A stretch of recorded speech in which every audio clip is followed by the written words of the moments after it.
Abigail Harper no lloró cuando leyeron su nombre en voz alta en la sala del tribunal. No lloró cuando la multitud se giró, cuando los susurros recorrieron la galería como una enfermedad. Cuando su propio hermano se paró al frente de la sala y señaló directamente su rostro y dijo, tranquilo, como en una mañana de domingo, ella manejaba las cuentas. Cada centavo que desapareció pasó por sus manos. No lloró. Guardó eso para la diligencia. Durante 3 días y 2 noches en una diligencia traqueteante y helada, rumbo a las montañas de Montana, se permitió desmoronarse en la oscuridad donde nadie pudiera verla. Y luego se recompuso antes de que alguien notara que alguna vez se había roto. Si es la primera vez que ves esta historia, quiero invitarte a suscribirte a este canal y activar la campana de notificaciones para que no te pierdas ni un solo episodio. Y antes de continuar, escribe tu ciudad en los comentarios. Dime desde dónde nos ves. Quiero ver qué tan lejos llega esta historia. Ahora, regresemos a esa diligencia. Regresemos al momento en que Abigail Harper bajó de ella y entró en el capítulo más importante de su vida. El pueblo de Red Hollow, Montana, no era lo que cualquiera llamaría acogedor. Estaba asentado al pie de una cordillera de granito que bloqueaba el sol de la tarde, lo que significaba que la mitad del pueblo vivía en una sombra permanente desde octubre hasta marzo. La calle principal era de lodo congelado. Los edificios se inclinaban. 3 hombres distintos estaban afuera de la tienda general, sin hacer absolutamente nada, excepto mirar fijamente la diligencia mientras se detenía, y ninguno de ellos se movió para ofrecer ayuda cuando la puerta se abrió de par en par. Abigail bajó del escalón con cuidado, su bolsa de viaje apretada contra el pecho. Era una mujer grande, alta, de figura robusta, sólida como alguien que ha trabajado toda su vida, incluso cuando el mundo suponía lo contrario. Su abrigo era de buena calidad, pero gastado en los codos. Sus botas eran prácticas. Su rostro debajo del gorro, había dejado de molestarse en arreglarse el cabello alrededor del segundo día de viaje. Estaba compuesto de la manera particular de una persona que ha decidido que la compostura es la única arma que le queda. Se paró sobre el lodo congelado de la calle principal de Red Hollow y respiró profundamente el aire frío de la montaña. Entonces comenzó la risa. Por Dios santo, dijo uno de los hombres de afuera de la tienda general, corpulento, cara rojiza, con un abrigo que había visto mejores décadas. ¿Mandaron otra novia por correo? Tiene que ser, dijo el segundo hombre, sin molestarse en bajar la voz. Lo diré, esta está bien, grande, dijo el primer hombre. Iba a decir robusta. Dijo el segundo hombre, sin expresión. Ambos se rieron. El tercer hombre, que tenía la decencia de al menos mirar al suelo mientras se reía, se giró ligeramente. Abigail dejó su bolsa en el escalón de la diligencia y miró directamente al primer hombre. Puedo oírlo, dijo. Su voz era uniforme. Plana del medio oeste, con un filo por debajo que solo aparecía cuando ella decidía dejarlo salir. El primer hombre parpadeó. Señora, no quise decir. Claro que quiso, dijo Abigail. Ahora, ¿hay una caballeriza o una oficina de correos donde pueda arreglar el transporte a la propiedad de los Boone, o ustedes 3 son meramente decorativos? El silencio que siguió fue de ese tipo particular que ocurre cuando alguien dice algo que nadie esperaba de esa persona. La boca del segundo hombre se abrió ligeramente. El tercer hombre, que había estado examinando el suelo, levantó la vista. Tiene lengua, dijo el segundo hombre, aunque más callado ahora. La mayoría de la gente la tiene, respondió Abigail con amabilidad. Algunos la usan mejor que otros. La caballeriza fue una mujer quien finalmente se adelantó.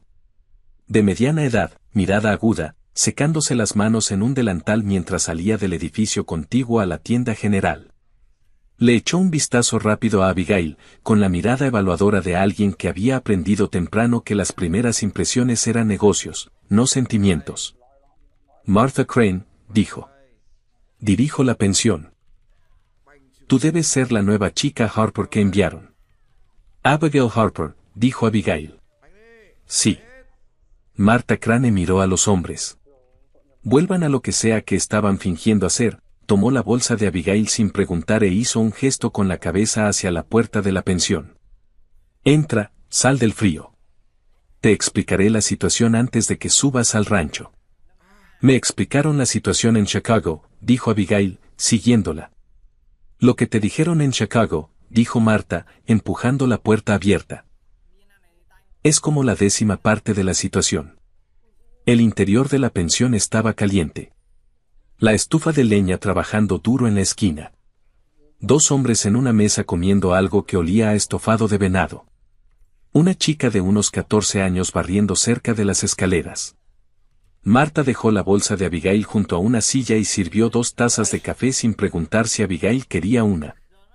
Abigail se sentó y envolvió ambas manos alrededor de la taza. Sus dedos se habían entumecido en algún lugar cerca de Billings y aún no se habían recuperado por completo. ¿Cuántas antes que yo?, preguntó Abigail. Marta se sentó frente a ella. 6. La carta decía 4.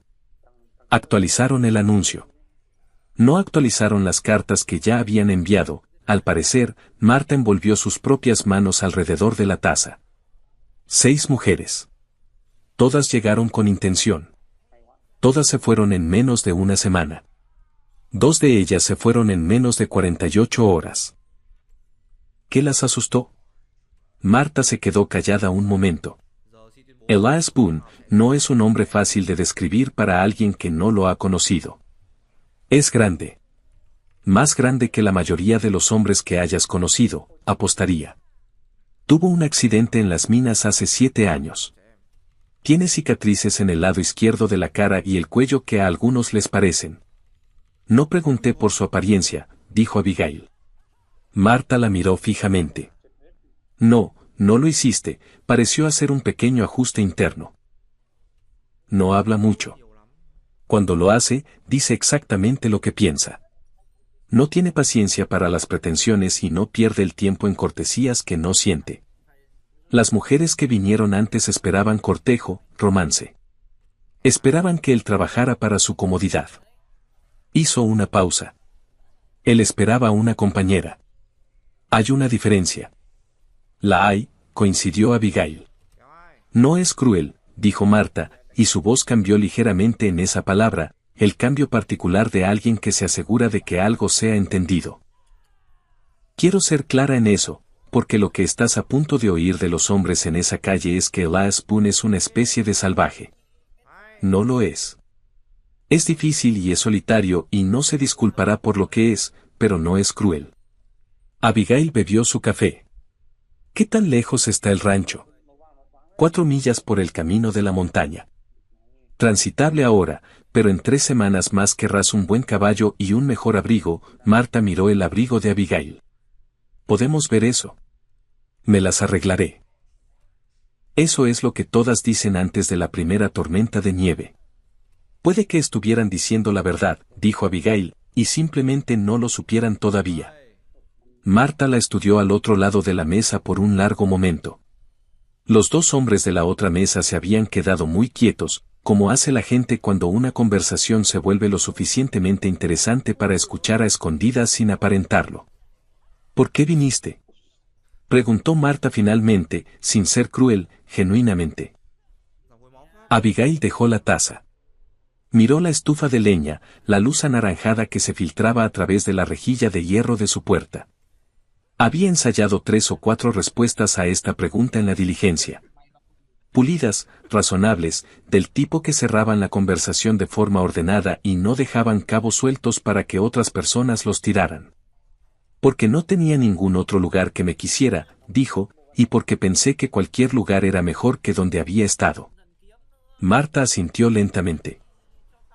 Cualquier cosa que estuviera buscando, pareció encontrar suficiente. Arreglaré la carreta, dijo. Tómate 1 hora para entrar en calor y comer algo. El estofado está bueno hoy. Gracias, dijo Abigail. No me lo agradezcas todavía, dijo Marta, levantándose. Agradécemelo en la primavera si sigues aquí. El viaje en carreta subiendo la montaña duró casi 1 hora. La conducía un muchacho de unos 17 años llamado Caleb, que trabajaba en la caballeriza y que no dijo casi nada durante todo el trayecto, excepto para señalar ocasionalmente puntos de referencia, esa formación rocosa, esa curva particular del sendero, como alguien a quien le habían dicho que fuera útil y estaba haciendo lo mejor que podía con herramientas conversacionales limitadas. Abigail observó la montaña. Observó cómo cambiaba la luz a medida que el sendero ascendía, cómo los pinos se juntaban más y se volvían más oscuros, cómo el viento se movía diferente allí arriba. No era el viento plano de Chicago que ella había conocido toda su vida, que venía del lago y te atravesaba, sino algo más antiguo, algo que empujaba y luego tiraba, que tenía una especie de intención. ¿Con qué frecuencia viene al pueblo?, preguntó. Caleb lo pensó. ¿El señor Boone? Tal vez una vez al mes, tal vez menos. Envía una lista con quien sea que haga el viaje de provisiones y casi siempre se queda en lo suyo. ¿Tiene amigos en el pueblo? Otra pausa. El doctor Armón, tal vez. Juegan ajedrez a veces cuando el señor Boone baja. Y ha ayudado a algunas de las familias de Northridge cuando sus cercas se cayeron en tormentas y cosas así. No habla mucho, pero aparece cuando hay que hacer cosas. Caleb pareció sentir que ya había dicho suficiente y volvió a mirar el sendero. El rancho apareció entre los árboles sin previo aviso. Ninguna puerta, ningún letrero, solo una larga construcción de troncos incrustada en la ladera con un granero a un lado y una línea de cerca que se extendía más allá de lo que Abigail podía seguir en la menguante luz de la tarde. Salía humo de la chimenea. La leña estaba apilada en una pila tan grande y tan precisamente ordenada que parecía casi arquitectónica. Caleb detuvo la carreta. «Hasta aquí llego, señora». «Por supuesto», dijo Abigail. Bajó antes de que él pudiera ofrecerle ayuda. No por orgullo, exactamente, sino porque había pasado suficiente tiempo de su vida esperando ayuda que no llegaba y había hecho un ajuste privado en consecuencia. Tomó su bolsa. Se giró hacia la casa. La puerta se abrió antes de que ella llegara a los escalones del porche. Elías Boone estaba en el umbral. Marta Crane había dicho que era grande. Eso era preciso, pero insuficiente. Como decir que una montaña es alta es preciso pero insuficiente. Medía más de 6 pies, hombros anchos, pecho grueso, el tipo de presencia física que reorganizaba el espacio a su alrededor. Llevaba una camisa de franela gastada con las mangas arremangadas hasta el antebrazo a pesar del frío. Su cabello era oscuro y necesitaba un corte.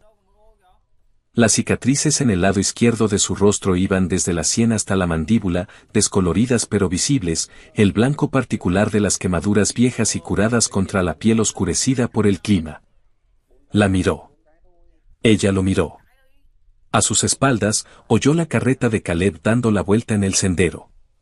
«Eres Harper», dijo Elías. Su voz era grave y venía de algún lugar profundo de su pecho. No era un saludo. Era una confirmación de información. «Lo soy», dijo ella. «Abigail». Él miró su bolsa, su abrigo, su rostro brevemente, con la mirada de alguien que evalúa una situación práctica. «¿Comiste en el camino?» «Tomé estofado en la pensión». «Bien», se apartó del umbral. «Es tarde. Te mostraré dónde duermes». No la ayudó con la bolsa. Ella no esperaba que lo hiciera. El interior de la casa estaba limpio, como un lugar limpiado por alguien que entiende la función más que la apariencia. Sin desorden, nada decorativo, todo donde estaba porque tenía un propósito. Una larga mesa de madera, 2 sillas, una estufa que estaba haciendo un trabajo serio contra el frío. Estantes de conservas y productos secos a lo largo de una pared, organizados con una especie de obsesión callada. La llevó a una habitación al fondo del pasillo principal. Pequeña. Una cama, un baúl para almacenar, un gancho en la pared para la ropa, una ventana orientada al este. «Hace frío en las mañanas», dijo. «Imagino que sí. Hay una manta extra en el baúl». Se quedó en la puerta con los brazos a los costados. Parecía estar procesando algo. No incomodidad exactamente, sino el esfuerzo de una persona que ha aprendido a funcionar en silencio y ahora se estaba recalibrando para la presencia de otra voz. La estufa de la sala principal se mantiene encendida toda la noche. Si tienes frío, duerme en el banco de allí. Me las arreglaré, dijo ella. La miró por un momento. Algo cambió en su expresión. No era exactamente curiosidad, ni evaluación, sino algo intermedio. ¿Marta te contó sobre las otras? Preguntó. 6, dijo Abigail. Me dijo 6. Se fueron, dijo él, como si ella no hubiera entendido esa parte. Lo escuché. No doy un espectáculo, dijo. No hago cortejo y no finjo que las cosas son más fáciles de lo que son. Necesitaba a alguien capaz de manejar este lugar durante el invierno. Eso es este arreglo. Abigail lo miró fijamente. Entiendo el arreglo. La mayoría dijo que lo entendía, dijo él.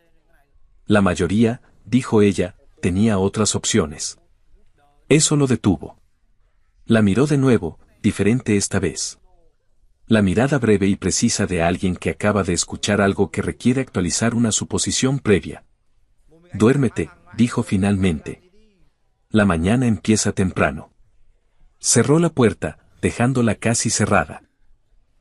Abigail se quedó en la pequeña habitación fría con su bolsa a sus pies y el sonido del viento presionando contra las paredes y el distante crepitar del fuego en la sala principal. Se sentó en el borde de la cama. Presionó las palmas de las manos contra sus muslos y miró al suelo por un largo momento. Luego desempacó su bolsa metódicamente. Vestido, falda adicional, 2 blusas, el costurero de su madre, el pequeño cuaderno que guardaba, no por sentimiento, sino para los números, para las listas, para el hábito organizativo de una mente que no podía calmarse sin algo concreto a lo que aferrarse. Puso el cuaderno sobre el baúl. Colgó su abrigo en el gancho. No se permitió pensar en Chicago. Había hecho una regla sobre eso en la diligencia. Chicago se mantendría en una habitación separada en su mente, una habitación con una puerta sólida, y abriría esa puerta solo cuando ella eligiera, no cuando su dolor eligiera. No era un sistema perfecto, pero era el único que tenía. Tomó la manta extra del baúl y la puso sobre la cama y se metió sin cambiarse porque el frío era algo que resolvería al día siguiente cuando entendiera mejor los ritmos de este lugar. Se acostó boca arriba y escuchó la casa asentarse y el viento moverse y, en algún lugar lejano, el sonido de lo que podría haber sido un animal o podría haber sido la montaña simplemente siendo ella misma. No tenía miedo. Había esperado tenerlo, se había preparado para ello durante todo el viaje hacia el norte. El miedo al hombre desconocido, al lugar desconocido, a la vida desconocida en la que se estaba adentrando. Pero acostada en la oscuridad, lo que sentía no era miedo. Era algo más callado y más extraño, algo casi como alivio. Nadie aquí sabía quién había sido ella. Nadie aquí la había visto pararse en esa sala del tribunal y perderlo todo en el espacio de una hora. Nadie aquí había visto la cara de su hermano, agradable, compuesta, arrepentida mientras declaraba. Nadie aquí había leído las columnas de los periódicos o asistido a la reunión de la Junta de Caridad donde su nombre fue formalmente eliminado o había estado presente en esa pequeña y devastadora cena donde sus 4 amigas más cercanas decidieron colectivamente de la manera más amable posible que ya no podían ser vistas asociándose con ella. Aquí ella era simplemente la nueva mujer en el rancho de Elias Spoon, la séptima, la que todos esperaban que se hubiera ido para Navidad. Que lo esperaran, pensó. Había sobrevivido a cosas peores que sus expectativas. Se durmió en cuestión de minutos, más profundamente de lo que había dormido en meses, mientras la montaña sostenía la noche alrededor de la casa con la indiferencia de algo que ha resistido todo y pretende seguir resistiendo. Despertó antes del amanecer con el sonido de Elías ya moviéndose en la sala principal. Pasos deliberados, el leve golpeteo de la estufa siendo cargada, el silencio particular de un hombre acostumbrado a ser el único despierto en una casa. Se vistió rápidamente en el frío y salió. Él estaba en la estufa de espaldas a ella. No se giró, pero dijo. El café está listo. Gracias, dijo ella. No es cortesía, dijo él. Lo hago todas las mañanas. Hay suficiente. Está bien, dijo ella, y se sirvió una taza y se paró junto a la mesa. Él se giró, una sartén en una mano, y la miró parada allí. Algo cruzó su rostro, breve, ilegible, desaparecido antes de que ella pudiera nombrarlo. Siéntate, dijo. No tienes que estar de pie. No sabía el protocolo, dijo ella. No hay ninguno, dijo él. Siéntate donde quieras. Párate si quieres. No tengo reglas sobre sentarse. Ella se sentó. Él puso la sartén en la estufa. El olor a carne de cerdo salada se elevó en el aire frío. ¿Qué hay que hacer hoy?, preguntó ella. Él la miró por encima del hombro. Hoy. Dijiste que necesitabas a alguien capaz de manejar este lugar durante el invierno. Me gustaría entender qué significa eso en la práctica. ¿Cuáles son las tareas diarias? ¿Cuál es el orden de prioridad? ¿Qué se ha hecho ya para la temporada y qué no? Él se quedó callado un momento. Luego dijo: el agua para los animales hay que sacarla primero. El pozo está detrás de la casa. Hay un yugo para los baldes. Está bien. Luego las gallinas, luego el cerdo, aunque el cerdo es difícil. Yo lo manejaré hasta que conozca sus mañas. Hizo una pausa. Después de eso, depende del día. Hoy necesito revisar la línea de la cerca en el lado este antes de la próxima nevada. ¿Puedes venir o quedarte? Iré, dijo ella. Él la miró de nuevo, esa mirada evaluadora. La línea de la cerca está a 2 millas por terreno accidentado.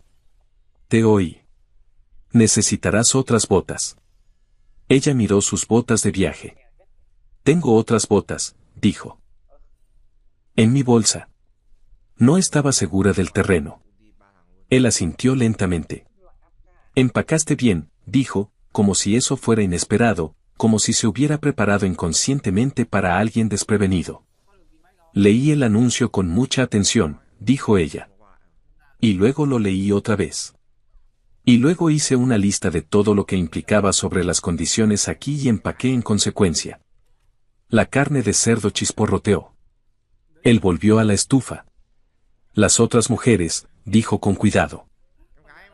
Llegaban sobre todo con baúles, vestidos de fiesta, cosas que no sirven aquí.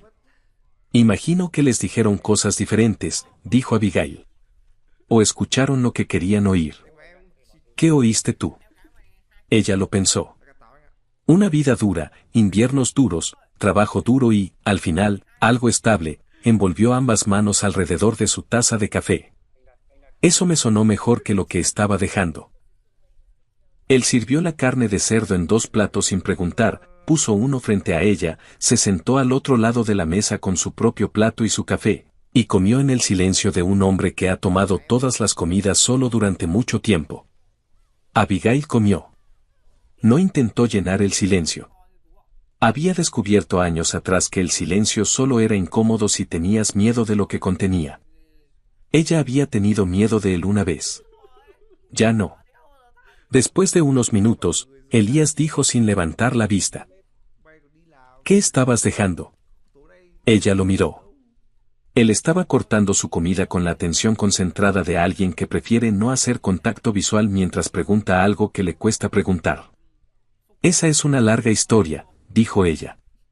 El invierno es largo, dijo él. Miró hacia arriba brevemente, volvió a su plato.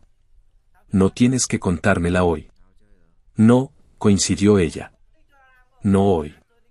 Pero algún día, pensó.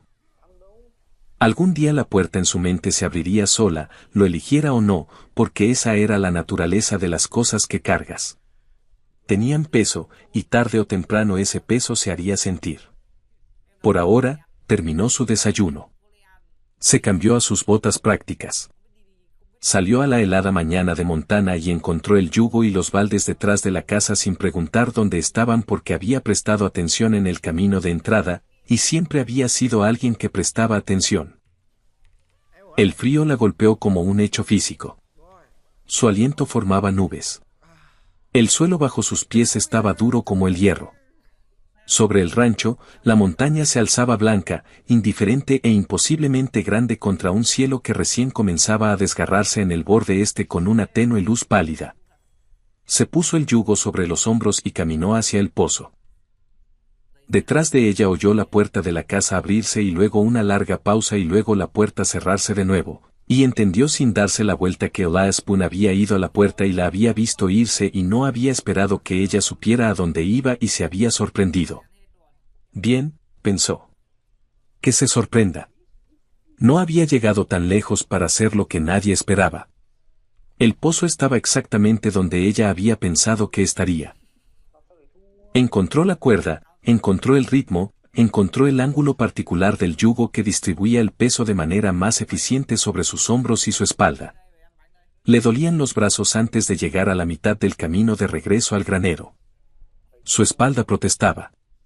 El suelo era irregular bajo la fina capa de hielo de la noche anterior y daba cada paso con cuidado, deliberadamente, con el enfoque de alguien que no puede permitirse caer.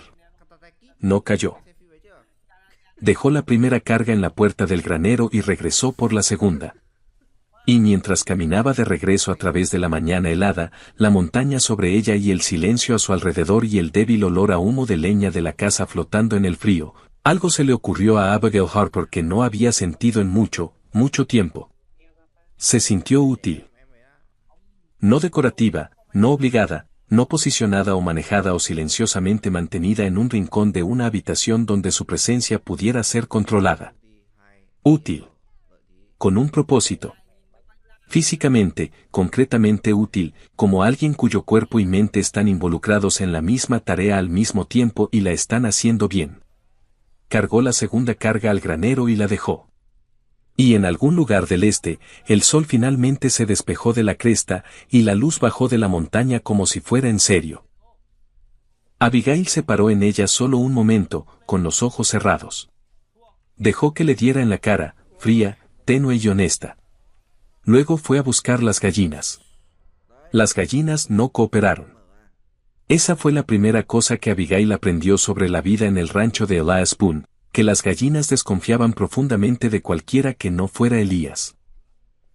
Y expresaban esta desconfianza a través de una combinación de aleteos, chillidos y, en el caso de una gallina particularmente ambiciosa, lanzándose directamente a la cara de Abigail con la convicción de algo del doble de su tamaño.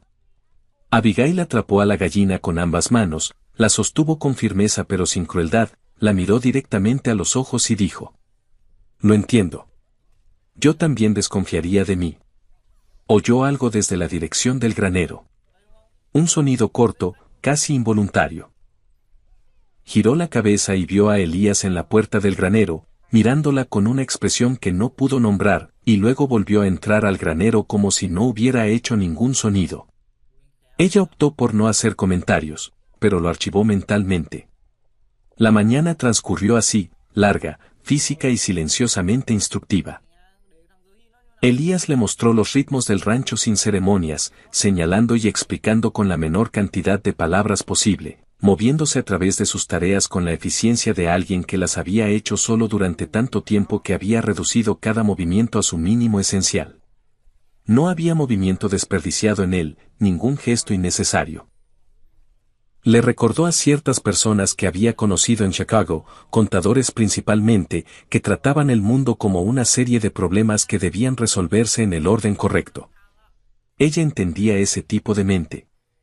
Siempre la había entendido mejor que el otro tipo. A media mañana estaban caminando por la línea de la cerca y el frío se había asentado en los hombros de Abigail con genuina intención, y ella caminaba con las manos metidas debajo de los brazos y su aliento saliendo en nubes constantes y no dijo nada al respecto. Elías la miró 2 veces.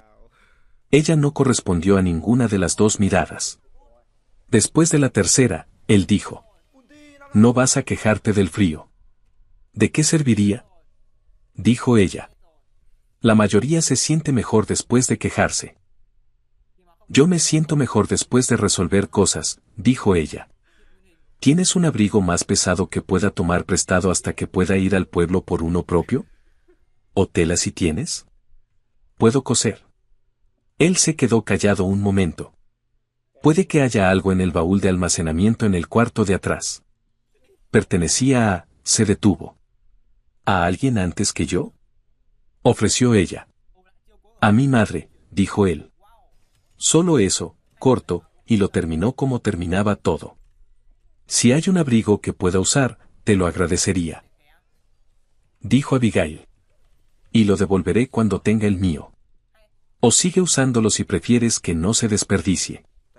Él la miró de nuevo. Esa mirada. Ella comenzaba a reconocerla. La mirada de un hombre recalibrando, ajustando alguna expectativa interna. Preferiría que no se desperdicie, dijo. Caminaron en silencio un rato después de eso. Los postes de la cerca se erguían en el suelo helado a intervalos irregulares, algunos ligeramente inclinados. Uno de ellos estaba partido en la base por lo que podría haber sido el impacto de un venado o simplemente la edad. Elías se detenía ante cada problema y lo evaluaba con la misma expresión. No frustración, no preocupación, solo la mirada constante de alguien que cataloga el trabajo por hacer. ¿Cuánto sabes sobre reparación de cercas? Preguntó. Lo suficiente para aprender el resto, dijo ella. Dime qué estoy viendo. Él le dijo. Ella escuchó. Hizo 3 preguntas, buenas, que a él le parecieron porque las respondió sin la leve pausa de impaciencia que notó que usaba cuando una pregunta no valía el esfuerzo. Cuando llegaron de regreso a la casa, ella tenía una comprensión práctica de lo que había que hacer en la línea de la cerca antes de la helada profunda y una buena idea de las herramientas necesarias. Fue cuando bajaban de nuevo por los árboles hacia el sendero que ella vio por primera vez al jinete. Estaba sentado sobre un caballo muy bueno, del tipo que cuesta más de lo que la mayoría de la gente en Red Hollow ganaba en un año, y estaba observando el rancho con la particular calidad de atención de alguien que realiza una evaluación. Iba bien vestido para el territorio, abrigo caro, sombrero limpio, y tenía el tipo de rostro que probablemente se había llamado guapo una vez, y desde entonces se había refinado por la comodidad y la autoridad en algo más duro y más deliberado. Elías se detuvo. El cambio en él fue inmediato y físico. No agresivo exactamente, sino un asentarse, un prepararse, como una pared que es una pared antes de que algo la golpee. Calloway, dijo. Su voz había caído en un registro que Abigail no le había escuchado antes. Plana, final. La voz de un hombre que ha tomado una decisión mucho antes del momento que la requiere. El hombre en el caballo sonrió. Era una sonrisa bien practicada, lo suficientemente cálida en la superficie y completamente deshabitada por debajo. Boone. No esperaba verte tan lejos a esta hora de la mañana, su mirada se posó en Abigail con la transición suave de alguien acostumbrado a notarlo todo mientras aparentaba no notar nada. ¿Y quién es esta? Mi esposa, dijo Elías. La palabra cayó entre ellos como una piedra. Abigail mantuvo su rostro completamente quieto. No había pasado por alto la vacilación antes de ella, medio segundo apenas perceptible, ni el hecho de que Elías la había usado deliberadamente como una puerta que se cierra en lugar de una presentación que se hace. La sonrisa de Calloway se ajustó, se volvió más interesada. ¿Es así? Otra novia, sus ojos recorrieron su cuerpo con la evaluación particular que ella había aprendido en 34 años a reconocer y despreciar. El cálculo rápido y despectivo de un hombre que decide cuánto vale una mujer basándose en nada que ella haya hecho realmente.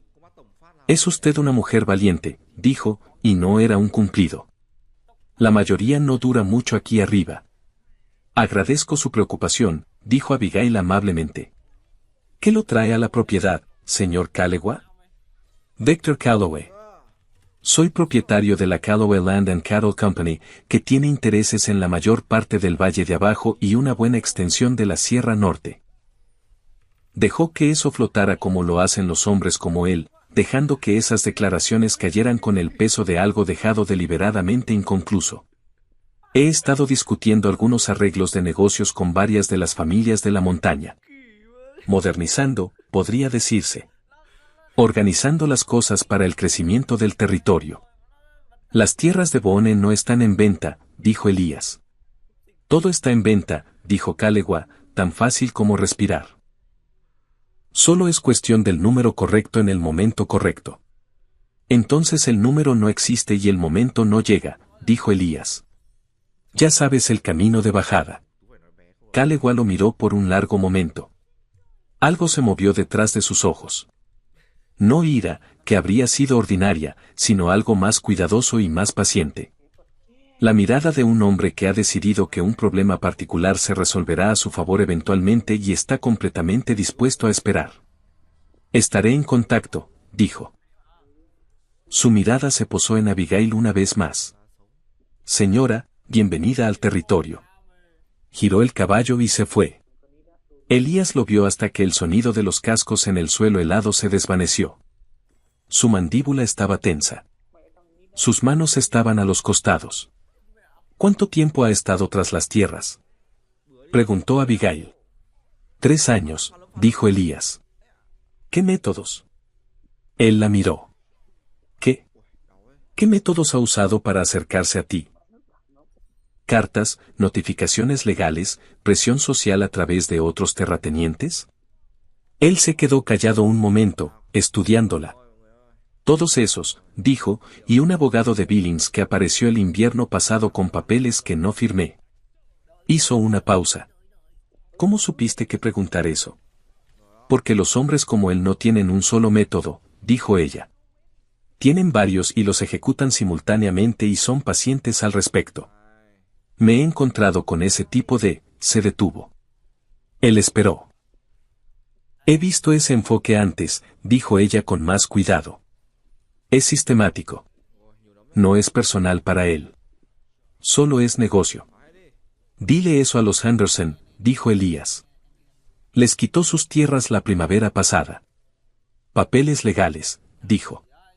Jim Henderson dijo que nunca entendió lo que firmó.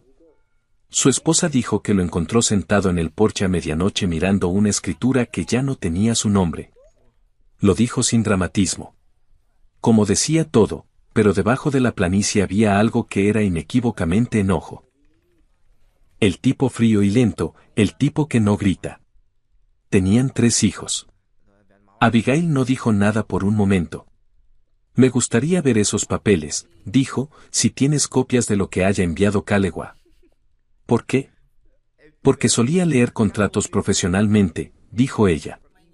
Y lo que describes me suena como un patrón que reconozco. Él la miró por un largo instante. Luego se giró hacia la casa y dijo: Entra.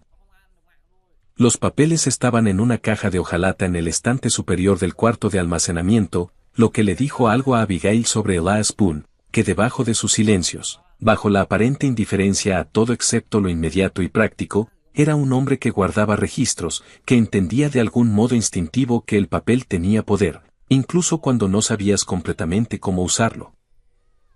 Se sentó a la mesa con los papeles extendidos frente a ella y los leyó detenidamente mientras Elías añadía leña a la estufa y hacía café y no decía nada a la manera de un hombre que ha aprendido que esperar puede ser su propia forma de hacer. La carta del abogado estaba cuidadosamente redactada, amigable en la superficie, llena de frases como beneficio mutuo y arreglo equitativo y el crecimiento de este gran territorio. Pero debajo del lenguaje, si sabías dónde mirar, había cláusulas específicas sobre derechos minerales, sobre derecho de paso, sobre la definición legal de abandono bajo la ley territorial de Montana que, en conjunto, sumaban algo considerablemente menos amigable de lo que sugería el tono de la carta. Abigail la leyó 2 veces. Luego la dejó. No está tratando de comprar la tierra, dijo. No directamente. Está tratando de establecer condiciones bajo las cuales pueda reclamarla legalmente sin compra. Estas cláusulas sobre abandono estacional. Si abandonas la propiedad por más de 30 días consecutivos en un año determinado, esta carta establece una notificación previa de su intención de presentar una reclamación territorial. Elías se sentó frente a ella. En español. Si alguna vez tienes que salir de esta propiedad por un mes, dijo ella. Emergencia médica, viaje, lo que sea, él tiene documentación que establece que te lo dijo primero, lo que bajo la ley territorial podría darle una base legal para impugnar tu escritura. Ella lo miró. ¿Alguna vez has salido por más de unos pocos días? Desde que volví a la montaña, no, dijo él. Pero mi padre sí. Cuando mi madre se enfermó, la llevó a Billings por 2 meses. Miró los papeles. Algo cambió en su expresión. Eso fue hace 8 años. Antes de que Calewa estuviera en el panorama. Justo antes de que, se detuvo. Mi padre murió al año siguiente. El corazón, dijo el médico, pero él, se detuvo de nuevo. ¿Qué? Preguntó Abigail en voz baja. Estaba preocupado, dijo Elías, por algo sobre la escritura. Me lo dijo la semana antes de morir. Dijo que había algo que necesitaba resolver y no lo había logrado. Pensé, se detuvo de nuevo, apretó la mandíbula. Pensé que estaba confundido. Había estado enfermo por un tiempo ya. Abigail miró los papeles. Luego lo miró a él. ¿Hay una oficina de registros de tierras en Red Hollow? Billings maneja los registros territoriales.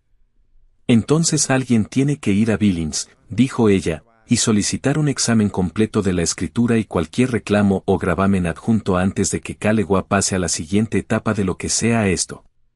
¿La siguiente etapa? Dijo él. Esta carta tiene 2 años.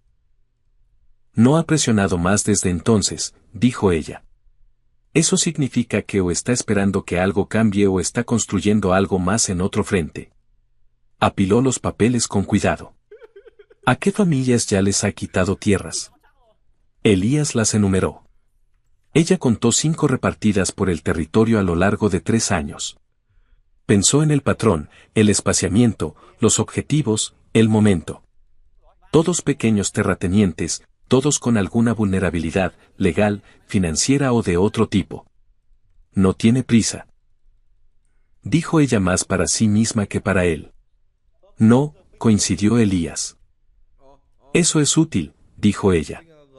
Las personas que no tienen prisa se sienten cómodas. Dejan de buscar lo que no anticiparon.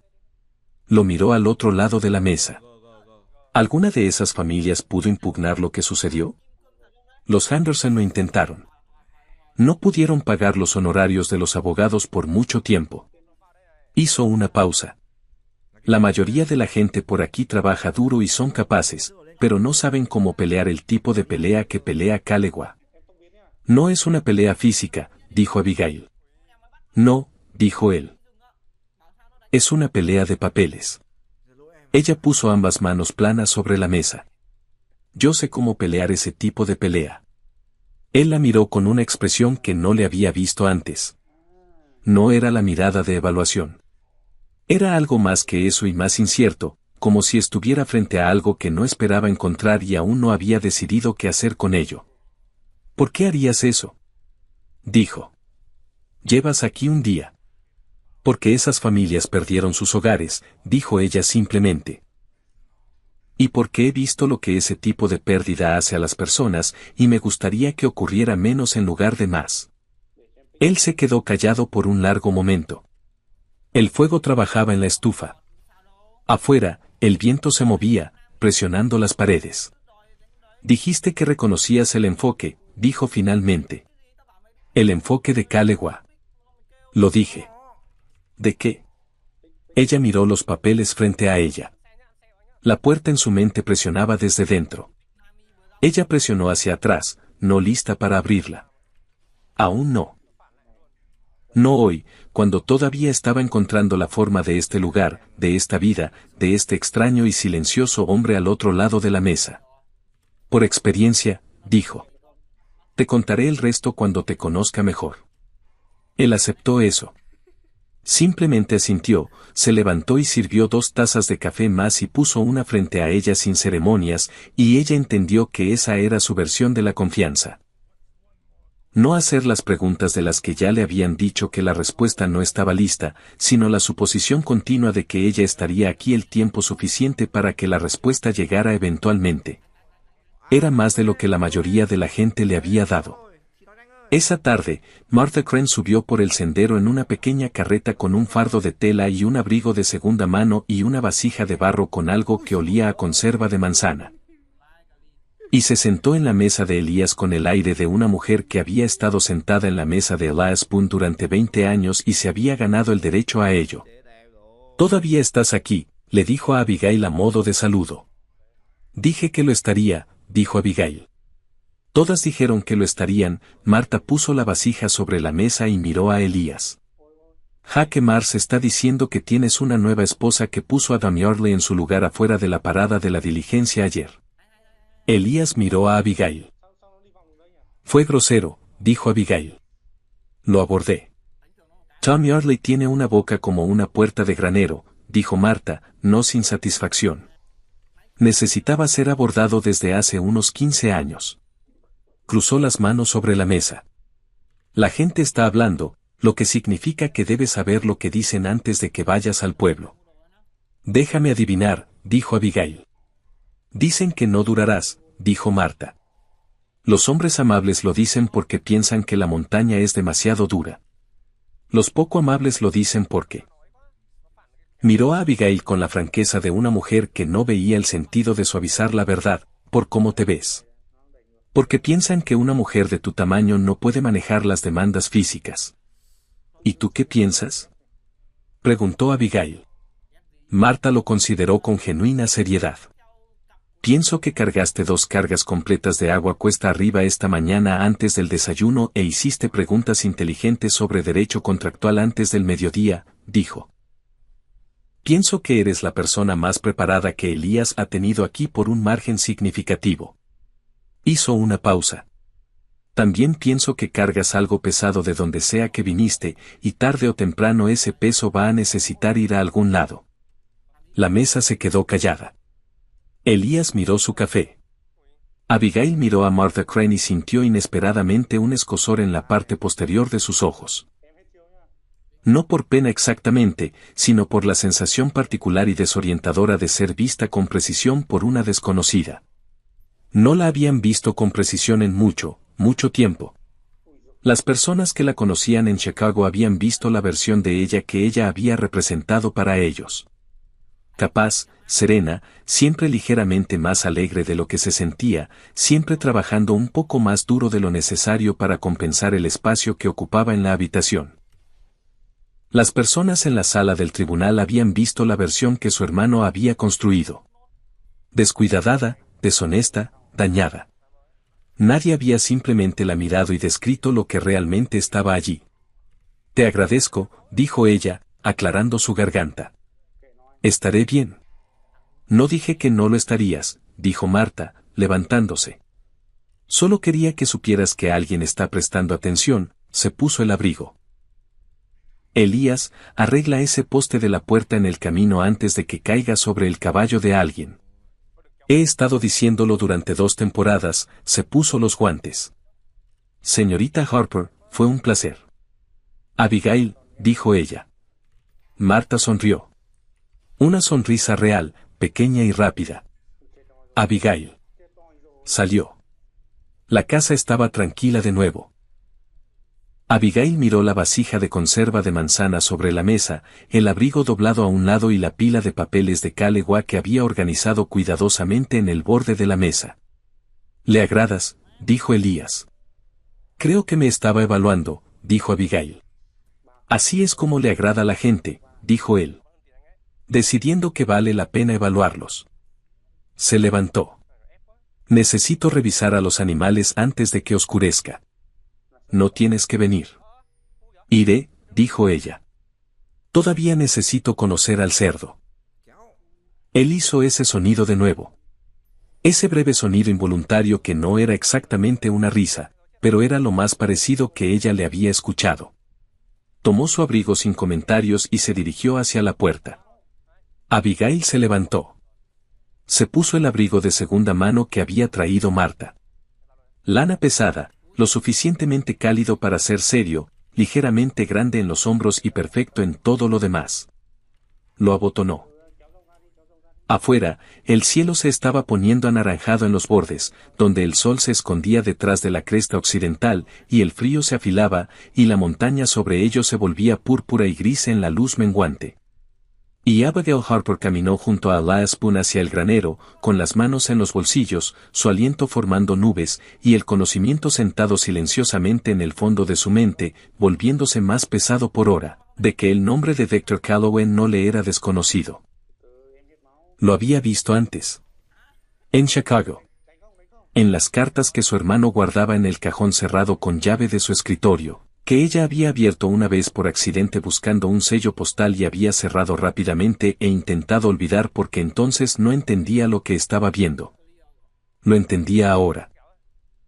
Y el entendimiento era del tipo que cambia las cosas, que hace que el pasado se reorganice alrededor de una nueva verdad, como los muebles reorganizan una habitación, aclarando de repente por qué ciertas cosas nunca habían tenido del todo sentido. Entró al granero. Conoció al cerdo, cuyo nombre ella decidió que era Edmond porque tenía la dignidad y el resentimiento de un Edmond.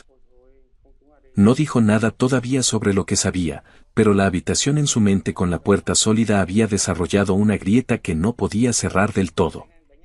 Y a través de esa grieta entraba la fría y cierta luz de algo que iba a tener que enfrentar antes de que este invierno terminara. Lo quisiera o no. La grieta en la puerta se ensanchó 3 días después cuando llegó una carta de Chicago. Abigail supo que era de su hermano antes de abrirla. Reconoció su letra en el sobre con la sensación particular de tocar algo que parece inofensivo y resulta estar caliente. Se paró junto a la mesa y lo sostuvo por un minuto entero antes de abrirlo. Y en ese minuto, Elías entró del granero, vio su rostro y se detuvo donde estaba sin decir nada. Esa era una de las cosas que estaba aprendiendo de él. Sabía cuándo detenerse. Abrió la carta. Era corta. Su hermano escribía como hacía todo. Con una apariencia superficial de calidez tan precisamente calibrada que se necesitaba atención genuina para encontrar la amenaza debajo. Esperaba que estuviera bien. Esperaba que se hubiera establecido en algún lugar cómodo. Mencionaba casualmente en el tercer párrafo que había oído que ella había viajado al oeste. Notable, decía. ¡Qué pequeño mundo! Mencionaba que recientemente había hecho el conocimiento de un hombre de negocios con considerables intereses en el territorio de Montana que había hablado muy bien de la tierra de allí. Solo una coincidencia, segaramente. Luego, en la línea final, espero que estés siendo cuidadosa, Abigail. Siempre has sido tan confiada, Dobló la carta. La dejó sobre la mesa. Se sentó con las manos en el regazo y sintió que la habitación en su mente se abría por completo. Cada cosa cerrada que había llevado desde Chicago se derrumbó a la vez, la sala del tribunal, la reunión de la junta, la mirada en el rostro de su hermano, el cajón cerrado con llave, el nombre en los papeles dentro. Calloway. Tu hermano conoce a Calloway, dijo Elías. No se había movido del umbral. Su voz era completamente uniforme. Ella lo miró. No había dicho una palabra. ¿Cómo, tu rostro?, dijo él. Has estado cargando algo sobre Calloway desde el día que se acercó a la línea de la cerca. He estado esperando. Entró y se sentó frente a ella como se sentaba, completamente, con todo su peso, no tentativamente. Cruzó las manos sobre la mesa. Dime. Así que ella le contó todo. La fundación benéfica que su familia había dirigido durante 20 años. Su gestión de las cuentas. El dinero que faltaba. La auditoría. La reunión de la junta donde se sentó en una larga mesa y vio a 15 personas que conocía desde hacía años decidir que ella era culpable de algo que no había hecho. La declaración de su hermano. Los periódicos. La forma en que sus amigos desaparecieron uno por uno, cada partida manejada con una exquisita amabilidad que ni siquiera podía enfadarse, lo que era peor de alguna manera que la ira. El cajón cerrado con llave. El nombre que había visto en los papeles de dentro y que no había entendido entonces. Era un contrato de tierras, dijo. Chicago no tiene tierras en Montana, así que no sabía lo que estaba viendo, pero el nombre en la parte superior era Calloway Land and Cattle, y la cifra en la parte inferior era, se detuvo. Era una cantidad significativa de dinero. Elías estaba muy quieto. Tu hermano estaba tomando dinero de la fundación y moviéndolo a Calewa, dijo ella. Creo que toda la operación de Calewa, las adquisiciones de tierras, los abogados, todo el esquema, ha sido financiado en parte con fondos de caridad robados. Y cuando la auditoría se acercó, mi hermano necesitaba a alguien que asumiera la culpa antes de que alguien encontrara la conexión. Silencio. Te eligió a ti, dijo Elías. Yo manejaba las cuentas, dijo ella. Era la opción lógica, y yo apretó los labios por un momento. Yo era conveniente. No tenía esposo. No tenía conexiones políticas propias. Tenía el nombre de mi familia y el trabajo de mi familia y la suposición de que esas cosas eran seguras. Miró la carta doblada sobre la mesa. No lo eran. Elías también miró la carta. Un músculo se tensó en su mandíbula. ¿Tu hermano sabe que estás aquí? ¿Específicamente aquí? Podría, dijo ella. O Calloway le dijo, o ha estado vigilando las listas de novias por correo durante meses. Hizo una pausa. Mi hermano es minucioso. No deja salidas que no conozca. Entonces el mayor interés de Calewa en el rancho, dijo Elías, puede que no sea enteramente una coincidencia. Sí, terminó ella. El fuego trabajaba en la estufa. Afuera el viento presionaba las paredes. En algún lugar más allá de la ventana, la montaña sostenía su nieve y su silencio y su absoluta indiferencia hacia todo ello. Entonces Elías dijo: ¿Qué necesitas? Ella lo miró.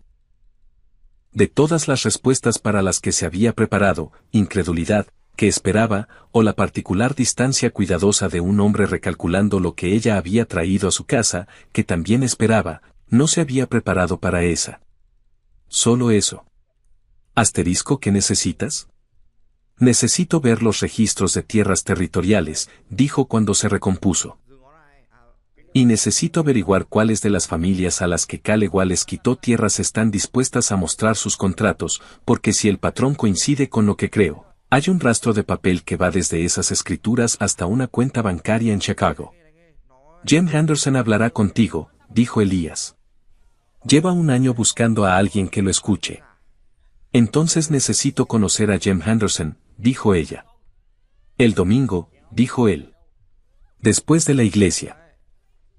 Va a casa de Marta a almorzar la mayoría de los domingos. Te llevaré. Ella asintió.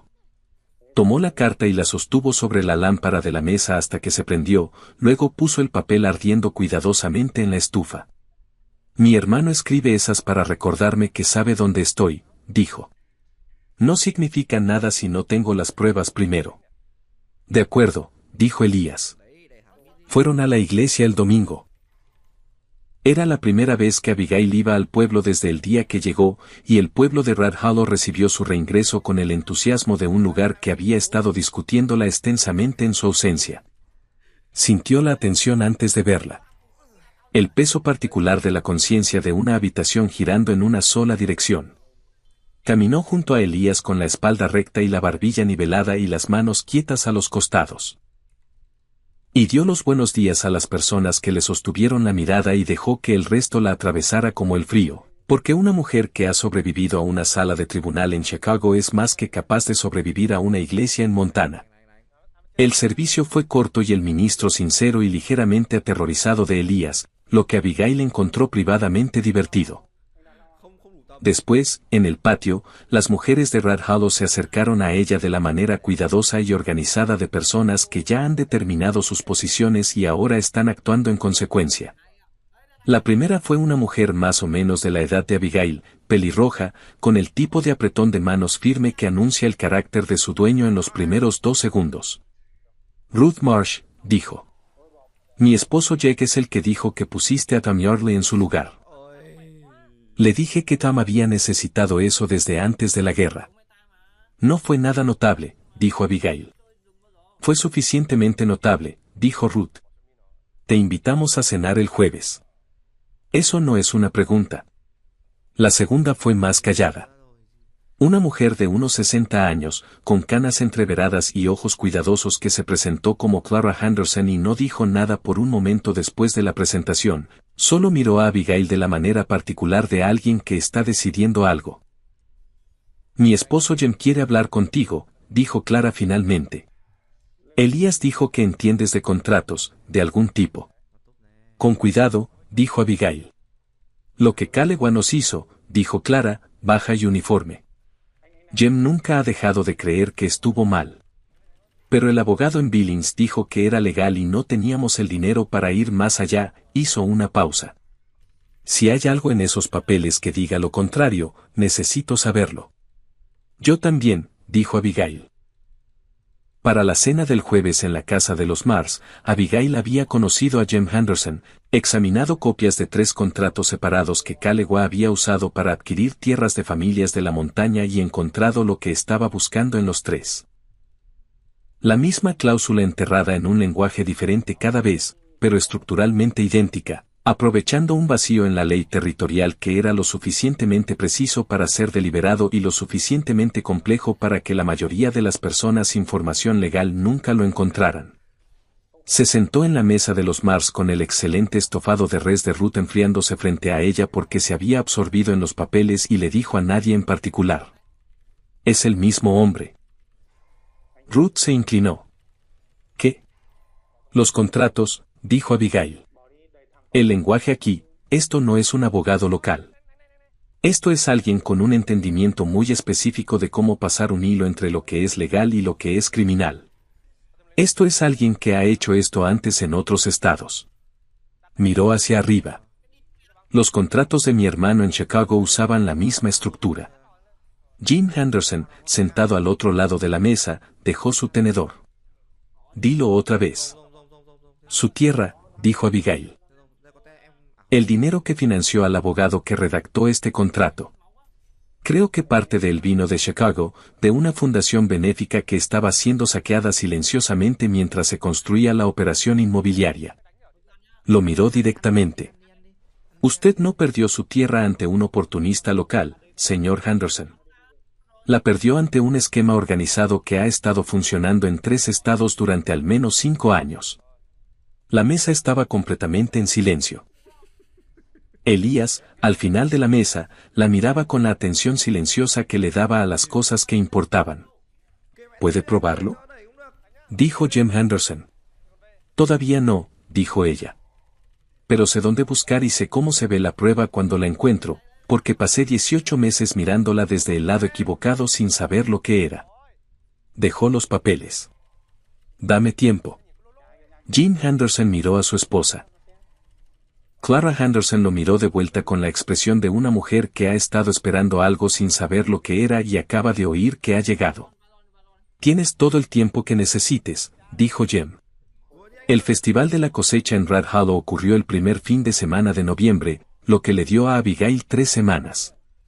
3 semanas de mañanas tempranas y noches tardías, de cartas escritas a contactos en Chicago. Todavía confiaba en el abogado de su madre, una mujer de la Junta de Caridad que había expresado silenciosamente dudas durante la audiencia y había pagado por ello socialmente. Un empleado junior del banco que se le había acercado una vez después del veredicto, con aspecto de querer decir algo y se había detenido. 3 semanas de comparar documentos, de mapear el rastro financiero cuyo contorno podía ver, si no completamente, sentada en la mesa de Elías, después de que las lámparas estaban encendidas y el rancho estaba en calma, trabajando con números con el silencio concentrado de alguien que abre una cerradura, un pestillo a la vez. Elías no le hacía preguntas para las que ella no estuviera lista. Hacía café. Reparaba cosas alrededor de la casa que habían necesitado reparación durante años. Una noche, después de que ella había estado con los papeles durante 5 horas seguidas, vino del granero y puso un plato de comida a su lado sin comentarios y luego volvió a su silla y leyó sin comentarios. Y ella miró el plato y luego a él y algo se movió en su pecho que aún no tenía un nombre, o más bien tenía un nombre, pero aún no estaba segura de que se le permitiera usarlo. Faltando 8 días para el festival, llegó la segunda carta. No de su hermano, sino del abogado de Calewa en Billings. dirigida a Elías, formal y precisa, informándole que una revisión legal de la escritura de la propiedad de Boone había revelado una discrepancia en la cadena de título, que databa del periodo de vacancia de la propiedad durante la enfermedad de su padre, y que Calloway Land and Cattle presentaría una reclamación formal de posesión adversa en la Oficina de Tierras Territorial dentro de 30 días. Elías la leyó de pie en la puerta. La leyó una vez, luego otra. Luego la dobló con mucho cuidado, el pliegue preciso y controlado de un hombre que está decidiendo qué hacer con sus manos, y la puso sobre la mesa. 30 días, dijo. Sabe que hemos estado haciendo preguntas.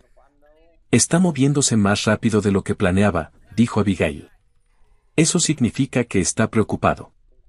Los hombres preocupados con abogados siguen siendo peligrosos, dijo Elías. Sí, dijo ella. Pero los hombres preocupados cometen errores, tomó la carta. Esto es un error.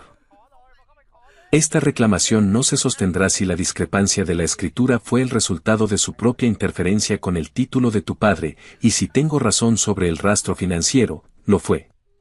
Nos ha entregado un campo de batalla legal a cambio de una ventaja táctica. Lo miró. Necesito 2 semanas más. Tienes 30 días, dijo él.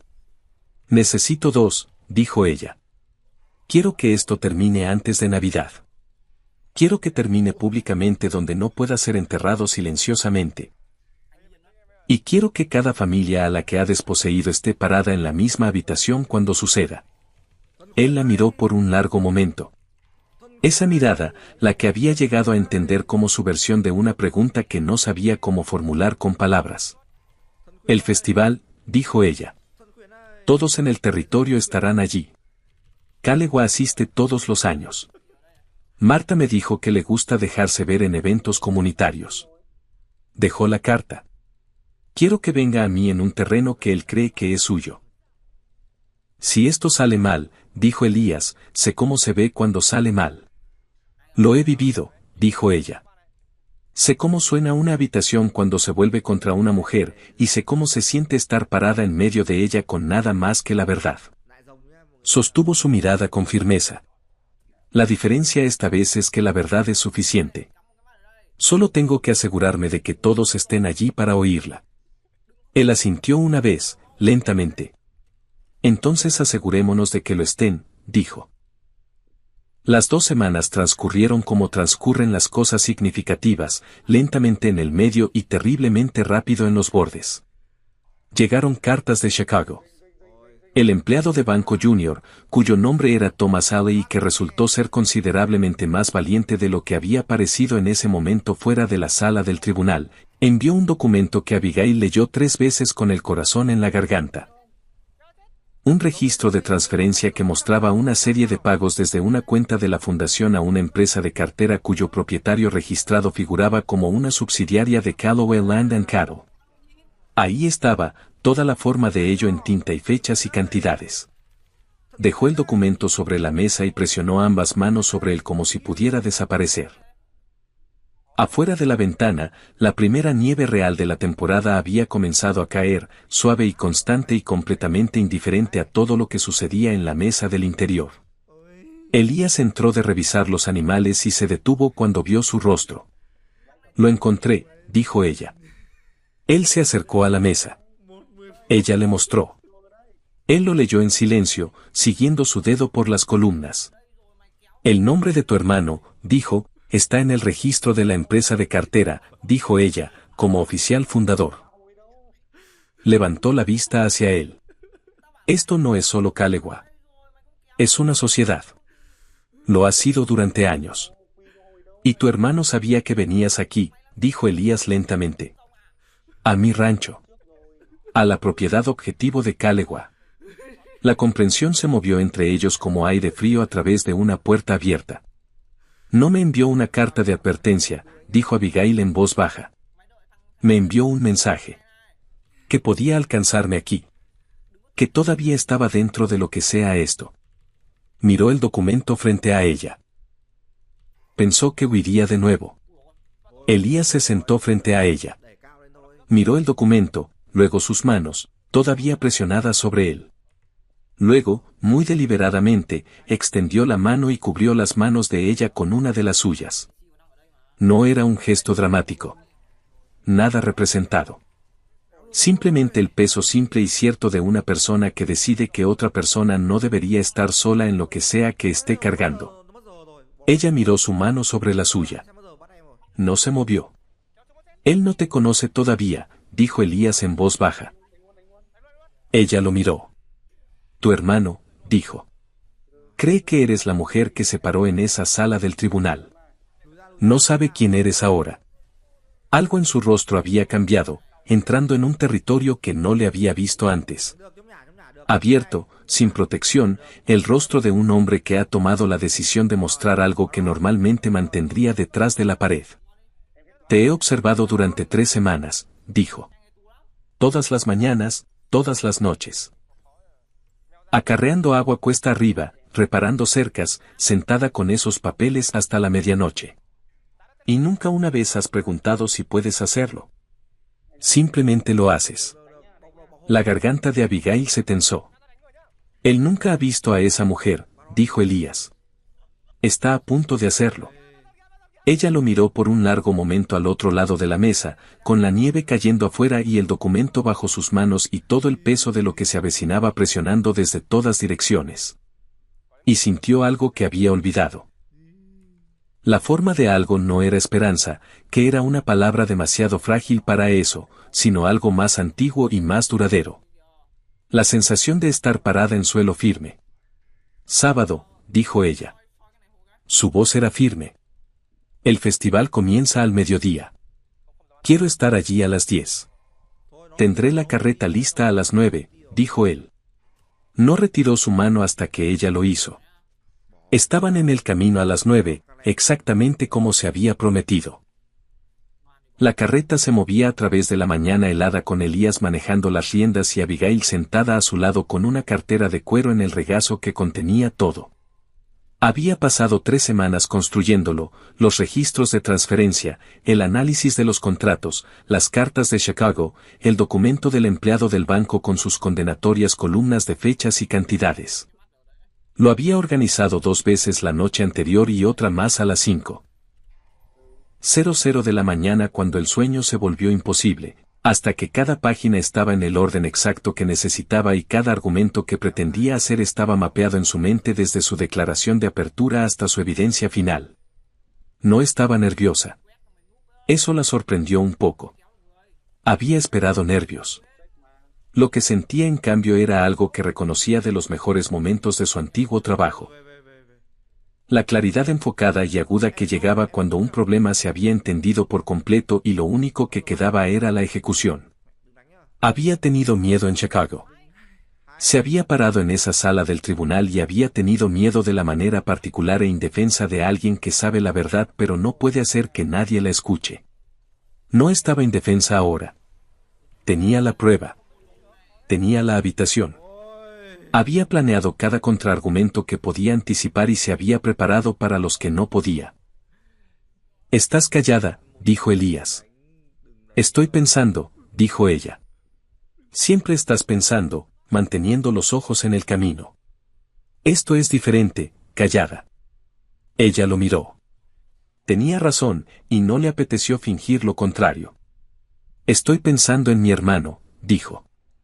En si vendrá realmente. Si Calloway le habrá advertido que algo está pasando. Calloway no sabe lo que está pasando, dijo Elías. Sabe que has estado haciendo preguntas. No sabe lo que encontraste. Lo descubrirá hoy, dijo ella. Sí. Coincidió Elías. Lo hará. Cabalgó en silencio por un momento. Luego Abigail dijo. Cuando comience, cuando yo empiece a hablar, necesito que no intervengas. Diga lo que diga Calloway, diga lo que diga mi hermano, si está ahí, Elías la miró. Lo digo en serio, dijo ella. Esto tiene que ser mío. En el momento en que alguien más luche esta batalla por mí, se convierte en una historia diferente. Se convierte en una mujer que necesitaba ser salvada. No puedo permitirme esa historia. Él se quedó callado por un largo momento. el tiempo suficiente para que ella pensara que podría discutir. Luego dijo: entendido. Y ella pudo darse cuenta por la forma en que lo dijo, plano, final, la voz que usaba para las cosas que significaba por completo, que se mantendría en ello incluso cuando fuera difícil. Especialmente cuando fuera difícil. Gracias, dijo ella. No me lo agradezcas, dijo él. Solo asegúrate de que te escuchen cada palabra. Red Hollow estaba viva de la manera particular de los pueblos pequeños cuando tienen una razón para reunirse. Voces desde 2 calles de distancia. Olor a fuegos y carretas de comida. Carretas alineadas a lo largo de la calle principal con caballos atados en cada poste. El festival de la cosecha se había estado celebrando en este pueblo durante 20 años, le había dicho Marta, a través de sequías y tormentas de nieve y 2 derrumbes de minas separados, porque la gente de aquí entendía que sobrevivir juntos era como se sobrevivía a todo. Abigail bajó de la carreta y se alisó el abrigo, el buen abrigo de lana en el que había cosido un forro adicional hacía 3 semanas, y miró a la multitud que se extendía por la calle principal y la plaza más allá, y tomó una respiración profunda y constante. Ruth Mars apareció a su lado como si la hubiera estado esperando, porque así era. Jem Henderson está cerca de la parte trasera de la plaza con otras 4 familias, dijo en voz baja. Clara está con él. ¿Saben lo que está pasando? ¿Calewa?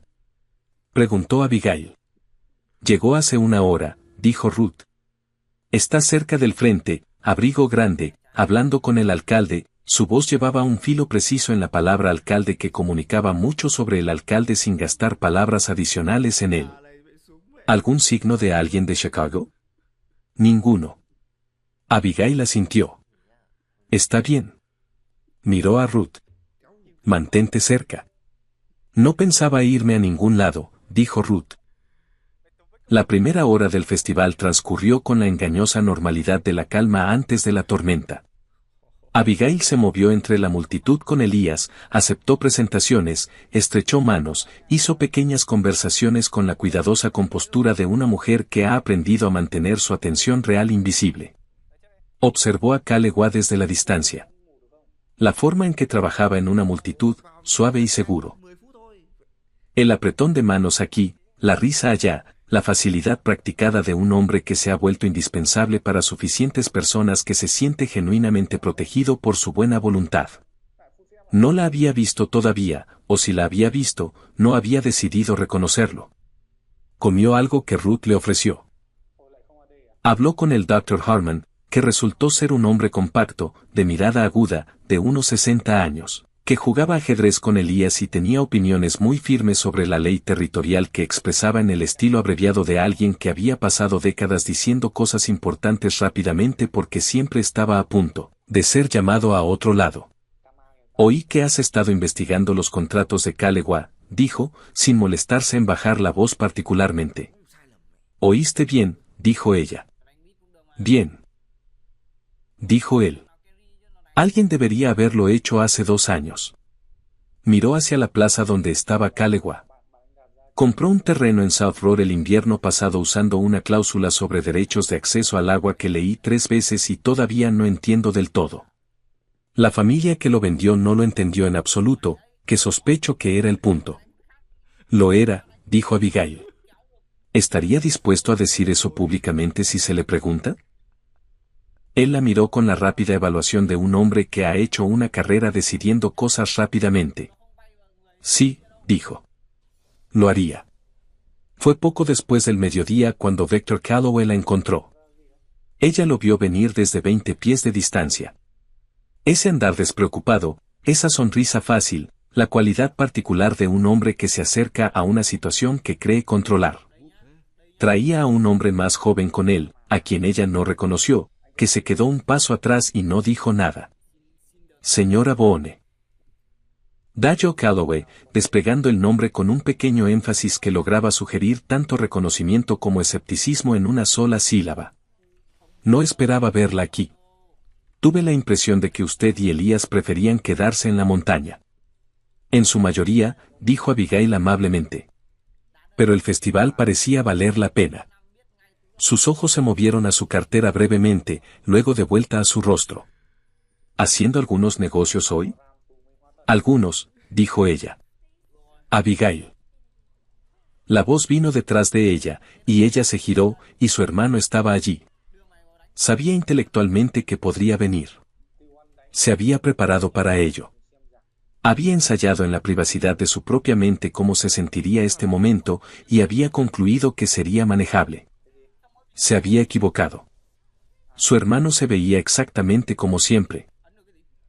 Un hombre más pequeño de lo que esperabas por su fotografía, con el tipo de rostro agradable que compensa menos las segundas miradas de lo que promete en la primera, y la facilidad particular de alguien que nunca, ni una sola vez en su vida, ha entrado en una habitación creyendo que no era suya para comandar. Vestía para viajar pero aún elegante. La miró con una expresión que ella reconocía, cálida preocupación sin nada detrás. Vine tan pronto como supe que estabas teniendo dificultades. Dijo. He estado preocupado. Ah, sí. Dijo ella. Su voz salió uniforme. Se sintió agradecida por ello. Por supuesto, se acercó a ella. Has estado aquí arriba sola, Abby. Eso es lo que me dijo la gente. Sola en el rancho de algún hombre de la montaña. Claramente no en una situación estable. Solo quiero asegurarme de que estés bien. No estoy sola, dijo ella. Y estoy completamente estable. Te ves cansada, dijo él, con la amabilidad específica de alguien cuya amabilidad es un arma. He estado trabajando, dijo ella. Me sienta bien. Algo cambió en sus ojos. Un breve recálculo, un pequeño ajuste. Miró a Kalewa. Algo pasó entre ellos que duró menos de un segundo y contuvo una conversación completa. Abigail lo vio suceder. Me gustaría hablar contigo en privado, dijo su hermano. Solo familia. Resolver lo que ha estado pasando. No hay nada que resolver en privado, dijo ella. Lo que tengas que decirme, puedes decirlo aquí. Él sonrió, la sonrisa paciente, la que usaba cuando ella estaba siendo, como él decía, difícil. Abby, yo en realidad preferiría que todos escucharan esto, dijo una nueva voz. Jim Henderson había llegado detrás de ella con Clara a su lado y otras 4 personas que ella reconocía de las últimas 3 semanas de conversaciones cuidadosas, rancheros, la esposa de un minero, un joven cuya familia había perdido una reclamación de propiedad la primavera anterior. Se colocaron no dramáticamente, pero con la tranquila solidaridad de personas que han decidido juntas que algo tiene que ser dicho en voz alta. La expresión de Kalewa no cambió, pero su postura sí, un pequeño endurecimiento, invisible a menos que estuvieras buscándolo. Abigail lo estaba buscando. Abrió la cartera. Mi nombre es Abigail Harper Boone, dijo, y su voz salió clara y uniforme y completamente sin el temblor que había esperado. En Chicago, era la tesorera de la Fundación Benéfica Familiar Harrington. Hace 18 meses, fui acusada públicamente de malversar fondos de la fundación. Mi hermano, dijo con una mirada hacia el que no era enojada ni temerosa, proporcionó el testimonio que me condenó. Levantó el primer documento. Este es un registro de transferencia bancaria. Muestra una serie de pagos de la cuenta de la fundación a una empresa de cartera llamada Western Consolidated Holdings, registrada en el territorio de Montana. Levantó el segundo. Este es el documento de registro de Western Consolidated Holdings. Los oficiales fundadores son Dexter Calloway y Edward Harper. Miró a su hermano cuando dijo su nombre. Mi hermano. La plaza se había quedado en silencio de la manera expansiva de una multitud que de repente se da cuenta de que algo importante está sucediendo. No un silencio agudo, sino uno continuo. La gente deteniendo sus conversaciones una por una a medida que la quietud las alcanzaba. Esta mujer, dijo Kalewa, y su voz había perdido toda calidez, mostrando lo que había debajo. Plana y preparada, ha estado haciendo acusaciones falsas desde que fue removida de su puesto en Chicago por mala conducta financiera. Tiene un historial documentado de... Tengo evidencia documentada, dijo Abigail, y su voz cortó claramente a través de la de él. Eso es diferente de un historial. Un historial es lo que la gente dice de ti. La evidencia es lo que dice el papel. Levantó el tercer documento. Esta es una carta de Thomas Alley, un empleado del First Continental Bank de Chicago, atestiguada y notariada, que describe el proceso de autorización para las transferencias que les he mostrado. El señor Alley confirma que la autorización no vino de la tesorera de la fundación, no de mí, sino del director ejecutivo de la fundación. Miró a su hermano, Edward Harper. Edward Harper dio un paso adelante. Su rostro agradable había hecho algo que ella nunca le había visto hacer. Se había despojado de la actuación, mostrando el rostro real debajo, que era más duro y más frío y considerablemente más honesto que el que solía usar. Abigail, dijo muy en voz baja. Necesitas parar. ¿Por qué? Dijo ella. Porque no entiendes todo, dijo él. Porque hay cosas en esta situación que son más complicadas. Los Henderson perdieron su hogar, dijo ella. ¿Eso es complicado? Decisiones de negocio. La familia Mars casi perdió sus derechos de agua la primavera pasada. Dijo ella. ¿Eso es complicado? Miró a la multitud, a los rostros que se giraban hacia ella. Algunos escépticos, algunos inciertos, algunos que ya habían superado ambos hasta llegar a la expresión particular de personas que reconocen algo que han sentido pero no han tenido palabras para ello. Los contratos que Dr. Calloway ha usado para quitarles tierras a las familias de este territorio utilizan una estructura legal diseñada por un abogado en Chicago, el mismo abogado que redactó los documentos de la fundación benéfica que disfrazaban hacia dónde iba el dinero. Tengo copias de ambos conjuntos de documentos. El lenguaje es idéntico en 12 cláusulas específicas. Levantó los papeles finales. Esto no es una coincidencia. Esto es un sistema y ha estado funcionando durante 5 años. Estás inestable, dijo Calloway, y la palabra cayó como si la hubiera lanzado, afilada y deliberada, la acusación específica diseñada para hacer que todo lo demás colapsará. Fuiste declarada no apta para manejar cuentas financieras por una junta de 15 ciudadanos respetados. Viniste aquí sin nada, te uniste a un hombre aislado y ahora estás tratando de usar su posición para rehabilitar una reputación arruinada. Dejó que eso flotara por un momento. Era bueno en los momentos. Luego dijo: mírenla. Una mujer desesperada haciendo acusaciones contra hombres exitosos porque no le queda nada y ningún lugar a donde ir. ¿Eso le suena a evidencia o le suena a alguien que se ahoga? La multitud se movió. Abigail sintió la incertidumbre moviéndose a través de ellos. La vulnerabilidad particular de un momento público donde la voz más fuerte todavía puede cambiar la habitación. Había sentido esto antes, en Chicago. Sabía exactamente lo que venía después, y sabía exactamente cuánto tiempo tenía antes de que se asentara en la forma que él quería. No miró a Elías. Se había prometido que no lo haría. Esto era suyo. Miró a Clara Henderson. Clara Henderson tenía 62 años y había vivido en Northridge durante 30 años y se había parado en su cocina la mañana después de perder la tierra y le había dicho a su esposo que llorar era algo que se hacía más tarde, en privado, porque había niños mirando. No era una mujer que llorara en público. No estaba llorando ahora. Dio un paso adelante con la deliberación de alguien que ha tomado una decisión completa y permanente y dijo en una voz que llegó hasta el fondo de la plaza: vi a mi esposo firmar un papel que no entendía. Vi a un abogado de Billings sentarse en nuestra mesa y usar palabras que nunca nos habían enseñado y salir con todo lo que habíamos construido. Y vi a este territorio llamar a eso legal, miró a Calloway directamente. Esta mujer se sentó con mi esposo durante 4 horas con esos papeles y le mostró exactamente lo que significaba cada palabra. Nadie había hecho eso nunca. Hizo una pausa. Yo le creo. Como yo, dijo el doctor Armond desde el otro lado de la multitud. Como yo, dijo Ruth Marsh. Uno por uno. No una inundación, una marea, que es más lenta e imparable que una inundación. Edward Harper hizo su movimiento final. Se acercó a Abigail y le tomó el brazo suavemente, con la presión de alguien que sabe exactamente cómo se ve para cualquiera que mire. Abigail, necesitas venir conmigo. Necesitas ayuda y yo soy tu familia y te estoy pidiendo. Quita tu mano de mi esposa. La voz de Elías llegó directamente detrás de Kalewa. No había intervenido. No había dicho una palabra. Simplemente se había movido en algún momento de los últimos 2 minutos mientras Kalewa trabajaba a la multitud y Edward se acercaba a Abigail.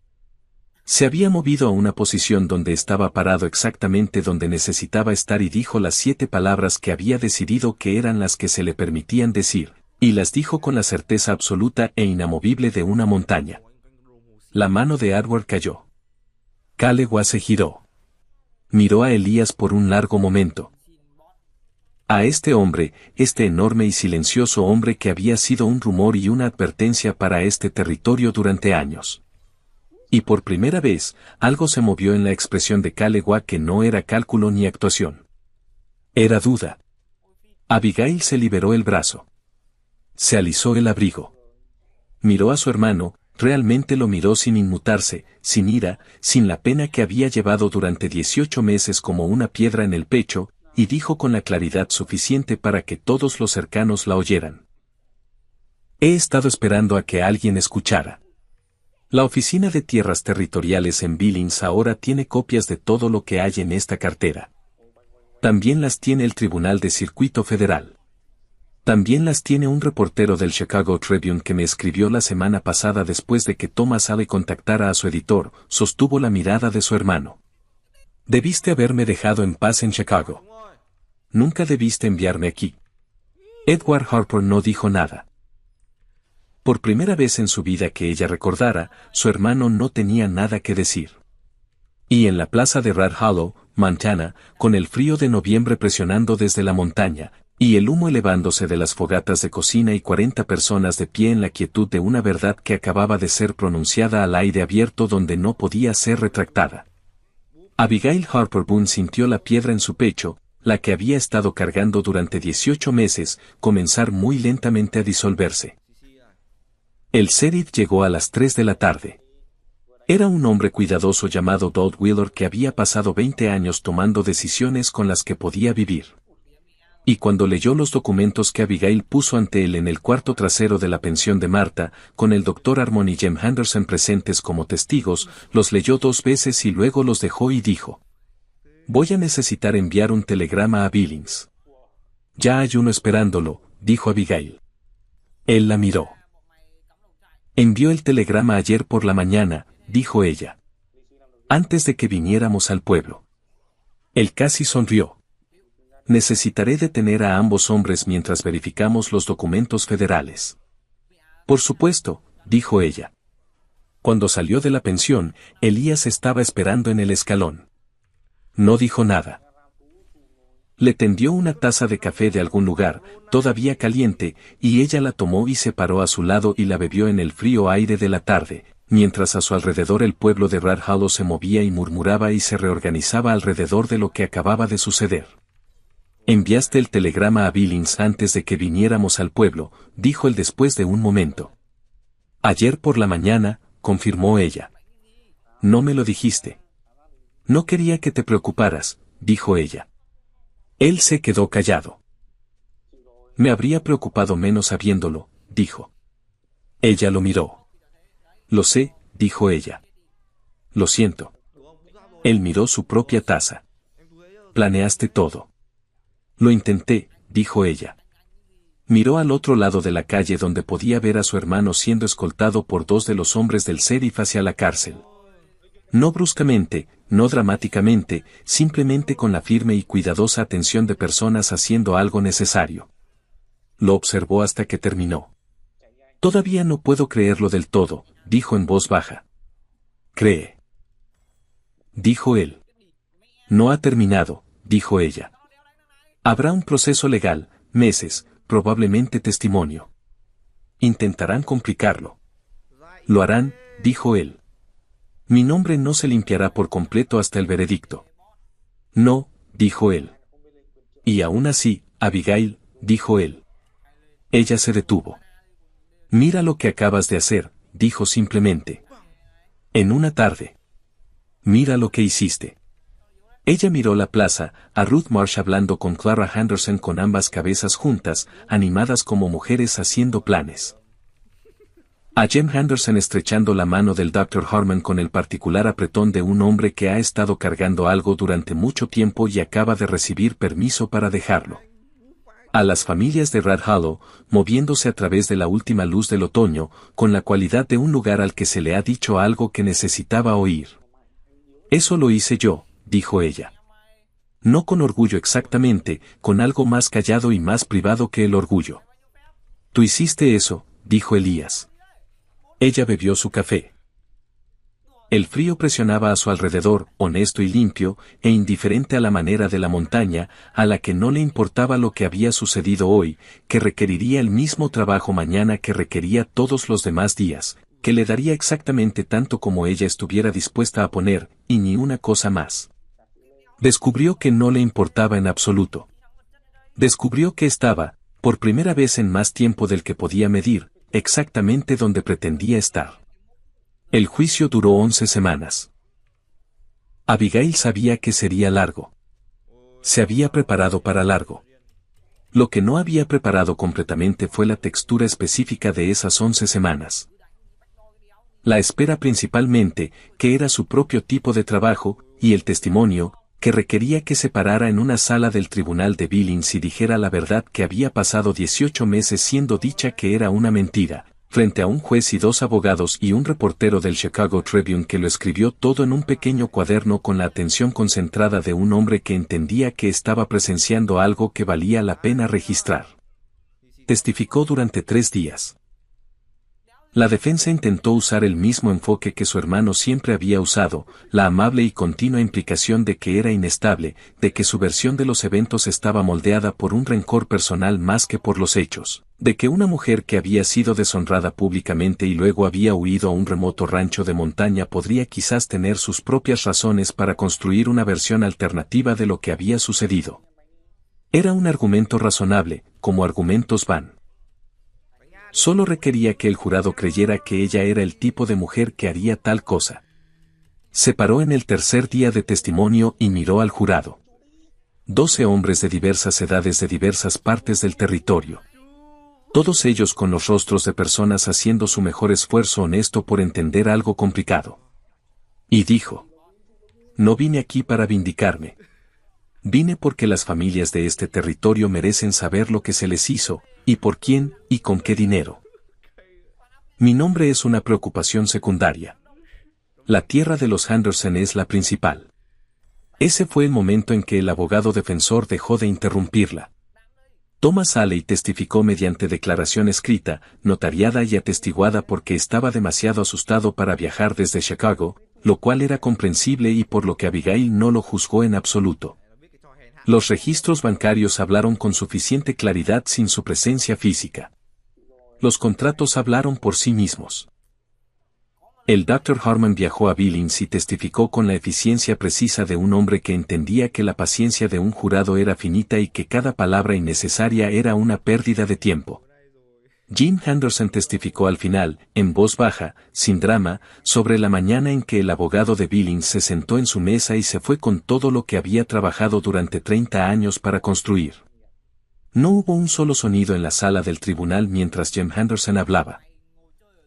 Elías vino a Billings para el veredicto. No había estado allí para el testimonio.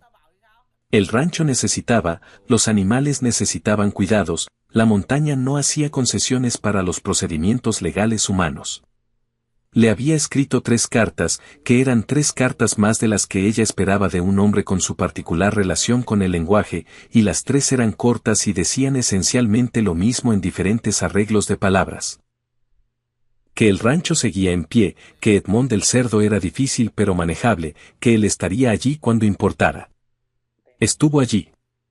Entró en la sala del tribunal la mañana del veredicto con su buen abrigo, que había tenido durante años, y que le quedaba como le quedan las cosas a un hombre que ha dejado de crecer y simplemente se ha convertido en lo que es. Se sentó en la galería detrás de Abigail, y ella lo sintió allí antes de verlo. Esa cualidad particular de quietud, la forma en que una habitación se organizaba ligeramente diferente alrededor de su presencia. Se giró y lo miró. Él la miró de vuelta. No sonrió. No necesitaba hacerlo. Simplemente la miró con toda la atención que daba a las cosas que importaban. Y ella se giró hacia el frente de la sala y sintió en su pecho la sensación específica y sin complicaciones de ser sostenida por algo sólido. El veredicto llegó a las 10 de la mañana. Culpable de todos los cargos para Victor Calloway. Culpable de todos los cargos para Edward Harper. Abigail se sentó y escuchó al juez leer cada cargo y cada hallazgo y no se movió ni hizo un solo sonido. Había pensado que podría llorar. Había pensado que podría sentir algo abrumador, triunfo o liberación o el dramático deshacer de 18 meses de peso de una vez. Lo que realmente sintió fue más callado que eso y más completo. No una explosión, una puerta cerrándose. Una habitación en la que había vivido demasiado tiempo, finalmente vacía. Cuando terminó, cuando la sala del tribunal se deshizo en el ruido del movimiento y las voces y los reporteros empujándose hacia el frente, Martha Crane, que aparentemente también había viajado a Billings sin mencionárselo a nadie porque Martha Crane hacía lo que había que hacer y lo anunciaba después, apareció al hombro de Abigail y puso una mano en su brazo y no dijo nada en absoluto, que fue exactamente lo correcto. Ruth Mars apareció al otro lado y dijo que Clara Henderson estaba llorando en el pasillo y Jem estaba fingiendo que no y Abigail se rió, una risa real, repentina, que la tomó por sorpresa y sintió que la risa se movía a través de su pecho y limpiaba algo que había estado atascado allí durante mucho, mucho tiempo. Afuera de la sala del tribunal, en el frío pasillo, Elías la esperaba. Ella caminó hacia él y él miró su rostro y dijo: «Está hecho». «Está hecho», dijo ella. Él extendió la mano y le metió un mechón de cabello detrás de la oreja, un gesto tan pequeño y tan ordinario y tan completamente diferente a la distancia cuidadosa que había mantenido durante semanas que ella se quedó perfectamente quieta. Su mano descansó contra el costado de su rostro por un momento. «Vamos a casa», dijo. Estaban de vuelta en el rancho antes del anochecer. La montaña los recibió sin ceremonias, como lo recibía todo. Indiferentemente, sólidamente, con la ausencia total de drama que Abigail había llegado a comprender no era frialdad sino honestidad. La montaña no actuaba. Simplemente era. Había llegado a encontrar eso más reconfortante de lo que nunca había encontrado las actuaciones. Las semanas que siguieron no fueron simples. Nada del periodo posterior fue simple. La Oficina de Tierras Territorial comenzó el proceso de revisar los casos de las familias a las que Calloway había desposeído. Y Abigail se encontró escribiendo cartas y revisando documentos y reuniéndose con abogados. Coordinó por correo y ocasionalmente en persona, construyendo los casos que eventualmente devolverían la tierra de los Henderson y otras 2 propiedades a sus legítimos dueños. Su nombre fue formalmente limpiado por la Junta de la Fundación Benéfica de Chicago en una carta que llegó en diciembre, oficial, que leyó una vez y luego archivó sin volver a leer. El artículo del Chicago Tribune se publicó en la portada de la sección territorial. El titular la llamaba valiente. Ella pensó que valiente era la palabra incorrecta. Preparada era más cercano. Obstinada era más cercano aún. Su hermano fue sentenciado a 7 años. No le escribió. No sabía si alguna vez lo haría. Era una pregunta que dejó para más tarde, para una versión de sí misma que tuviera más distancia de ello. Y mientras tanto, dejó que la montaña hiciera lo que hacía. Despojar las cosas hasta lo que era esencial y dejar el resto. La Navidad llegó a Red Hollow en forma de una tormenta de nieve total que comenzó 2 días antes y no mostró interés en detenerse. El pueblo se reunió en la pensión de Marta porque el techo de la iglesia había desarrollado un problema en la esquina norte y el ministro estaba siendo precavido, lo que todos acordaron en privado era lo correcto, y públicamente llamaron inconveniente. La sala principal de Marta albergaba a 30 personas, y su ruido colectivo, y el olor a venado, y pino, y humo de leña, y la felicidad particular de personas que han sobrevivido a algo juntas y lo saben. Abigail se sentó en una mesa en la esquina con Ruth Marsh y Clara Henderson y una mujer llamada Bess que dirigía la oficina de telégrafos y tenía opiniones muy firmes sobre todo. Y hablaron de nada importante durante 2 horas, que fueron las 2 horas más puramente agradables que Abigail había pasado en tanto tiempo como podía recordar específicamente. Elías se sentó en el otro extremo de la habitación con Jem Henderson y el Dr. Harmon, y dijo muy poco, lo cual era normal, y ocasionalmente miraba al otro lado de la habitación hacia Abigail, lo cual se estaba volviendo normal también. Ruth lo notó. Ruth lo notaba todo. Hace eso, dijo sin preámbulo durante una pausa en la conversación. ¿Hace qué? Dijo Abigail. Te mira cuando no lo esperas. Ruth sorbió su sidra. Nunca solía mirar nada en esta habitación que no fuera la comida o la salida. Clara Henderson sonrió en su taza. Solo es, atento, dijo Abigail. Dijo Ruth en el tono de una mujer que ha hecho su punto y se contenta con dejarlo así. Caminaron a casa esa noche a través de la tormenta de nieve, no tarde, porque el camino hacia la montaña en una tormenta de nieve total no era un lugar para la tardanza. Y Elías tenía la linterna y el caballo, y los instintos de un hombre que había navegado este camino en condiciones peores que esta, y sabía cada lugar donde el sendero se estrechaba, y cada lugar donde el viento intentaría empujarte hacia un lado. Abigail sostuvo la linterna mientras él revisaba el caballo en el granero y cuando entraron y ella se estaba sacudiendo la nieve del abrigo en la puerta, dijo sin planearlo, solo porque era verdad y estaba cansada de cargar cosas verdaderas sin decirlas en voz alta. Creo que nunca te agradecí adecuadamente. Él colgó su abrigo en el gancho. ¿Por qué? Por ser lo que eras cuando llegué, dijo ella. No más fácil de lo que eres. No más cálido. Simplemente lo que eras. Porque si hubieras fingido o actuado, no creo que hubiera confiado en nada de esto, y necesitaba algún lugar real donde aterrizar. Él se giró y la miró. El fuego ardía en la estufa. La tormenta de nieve presionaba las paredes. La casa estaba caliente a la manera de un lugar que ha sido mantenido por alguien que entiende que el calor es trabajo y ha hecho ese trabajo todos los días sin que se lo pidieran. No eras lo que esperaba, dijo él. Lo sé, dijo ella. Tú tampoco eras lo que esperaba. ¿Eso es bueno? Preguntó él con cuidado, con la voz que usaba para las cosas que le costaban. Es lo mejor, dijo ella. Algo esperado solo te da aquello para lo que te preparaste. Algo inesperado te da algo que no sabías que necesitabas. Lo miró al otro lado de la habitación. Te necesitaba a ti. Específicamente a ti, a la versión real, no a una representada. Él cruzó la habitación como se movía en todo. Directamente, sin dudar, con el compromiso total de un hombre que no hace las cosas a medias. Se detuvo frente a ella. Era muy grande y muy quieto y sus ojos tenían la cualidad que ella había llegado a conocer mejor en él, abierta, sin protección, la verdad completa de la persona detrás de ellos en exhibición sin disculpas. No soy fácil, dijo él. Lo sé. No voy a volverme más fácil. No quiero más fácil, dijo ella. He tenido más fácil. Más fácil me mintió en una sala del tribunal. Miró hacia arriba. Quiero verdadero. Él puso ambas manos a cada lado de su rostro, suavemente, como los hombres grandes aprenden a ser suaves cuando la suavidad importa.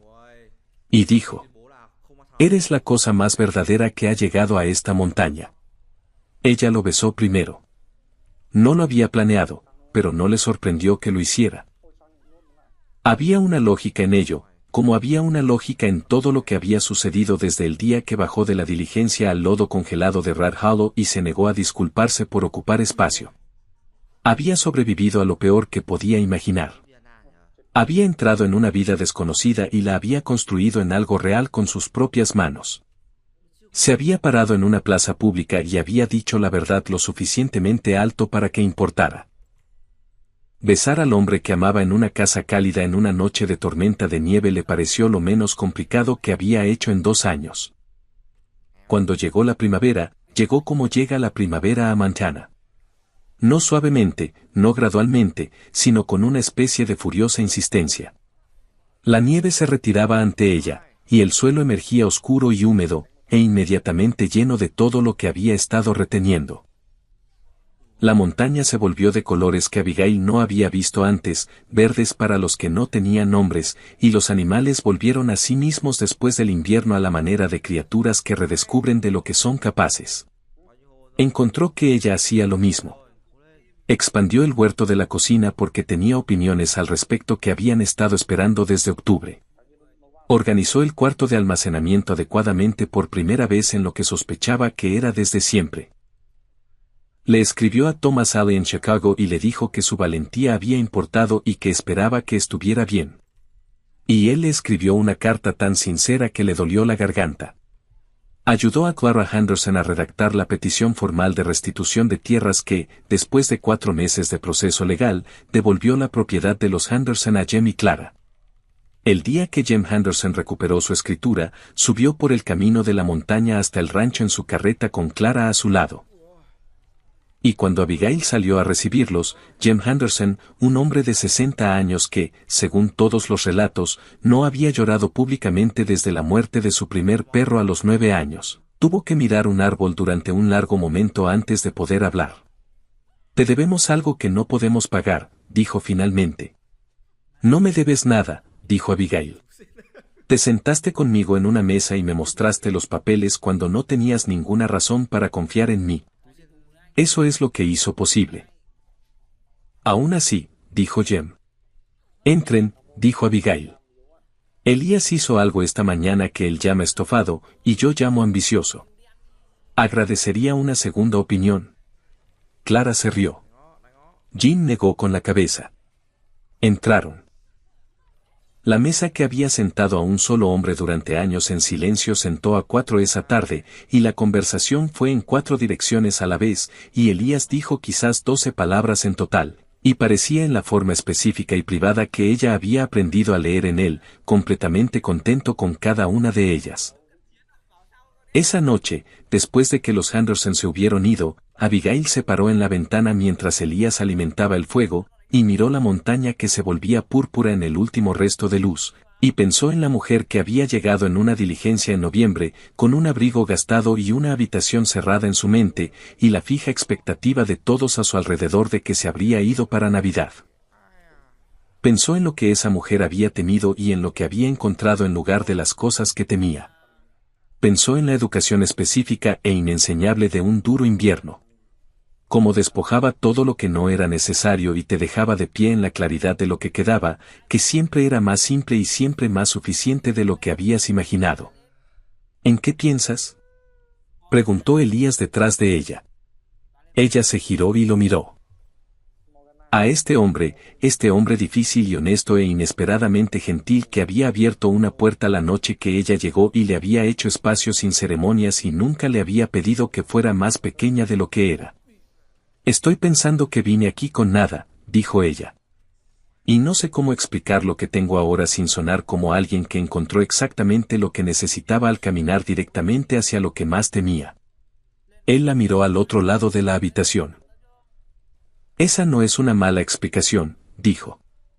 «Es la verdadera», dijo ella. Él extendió una mano. Ella cruzó la habitación y la tomó. Afuera, la montaña sostenía el último resto de luz del día en sus crestas superiores, blanca y dorada y absolutamente segura de sí misma, y el valle debajo se oscurecía con la llegada de otra buena, fría y honesta noche de Montana. Y en la casa incrustada en la ladera con la leña apilada con precisión arquitectónica y las gallinas finalmente reconciliadas con la presencia de Abigail y Edmund del cerdo conduciéndose presumiblemente con dignidad en el granero, 2 personas que habían sido llamadas indeseables por un mundo que no entendía su valor se sentaron juntas en el calor que habían construido con sus propias manos y no dijeron nada porque nada necesitaba ser dicho. La mujer que todos habían descartado nunca dejó la montaña. Y la montaña, que había resistido todo y pretendía seguir resistiendo, la guardó.